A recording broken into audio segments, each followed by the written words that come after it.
சிதறி கிடக்கும் தமிழ் தேசிய கட்சிகளை ஒன்றிணைத்து ஒரு குடையின் கீழ் கொண்டுவரும் நோக்குடன் தமிழ் பொது வேட்பாளர் ஜனாதிபதி தேர்தலில் களமிறக்கப்பட்டுள்ளதாகவும் இந்த நாட்டின் 9வது ஜனாதிபதியாக வருகிறவருக்கு ஒரு பாடமாக இது அமைய வேண்டும் எனவும் தமிழ் பொது வேட்பாளர் அரியநேந்திரன் தெரிவித்துள்ளார்.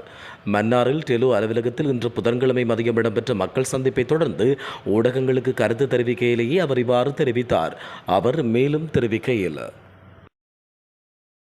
இணைந்த வடகிழக்கில் இருக்கக்கூடிய மக்கள் அதிகூடிய வாக்குகளை அளித்து கடந்த காலங்களிலே நாங்கள் ஏமாற்றப்பட்டிருக்கின்றோம் என்ற விடயத்தை காட்டுகின்ற போது நாங்கள் போராடிய ஓரினம் தொடர்ச்சியாக சுதந்திரம் அற்று இருக்கின்றோம் என்ற விடயத்தின் மூலமாக ஒரு தீர்வு எங்களுக்கு கிடைக்க வேண்டும். இணைந்த வடகிழக்கிலே ஒரு சமஷ்டி அடிப்படையிலான ஒரு அரசியல் தீர்வு பெறுவதற்காக சர்வதேசம் அழுத்தம் கொடுக்க வேண்டும். அயல் நாடாக இருக்கக்கூடிய எங்கள் பாரத நாடு அழுத்தம் கொடுக்க வேண்டும்.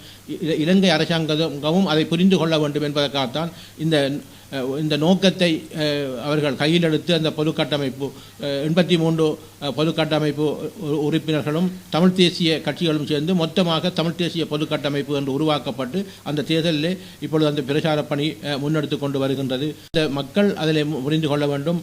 குறிப்பாக இன்று நாளை மறுதினம் அஞ்சல் மூல வாக்கெடுப்பு இடம்பெற இருக்கின்றது. இந்த அஞ்சல் மூல வாக்கெடுப்புக்கு செல்கின்ற எமது அரசாங்க ஊழியர்கள், அதிபர்கள், ஆசிரியர்கள், திணைக்கள உத்தியோக சார்ந்தவர்கள் அனைவரும் இந்த நோக்கத்தை கருத்தில் கொண்டு இந்த நோக்கம் வெற்றியடைய வேண்டும் என்பதற்காக முதலாவதாக நீங்கள் அளிக்கப் போகின்றீர்கள். அந்த வாக்கு அனைத்தையும் எங்கள் தமிழ் பொது வேட்பாளராக இருக்கக்கூடிய சின்னம் சங்கு சின்னத்துக்கு நீங்கள் வாக்களிக்க வேண்டும். என்னை பொறுத்த மட்டில் நான் வெறும் அடையாளம் மாத்திரமாகத்தான் இந்த தேர்தலில் போட்டியிடுகின்றோம்.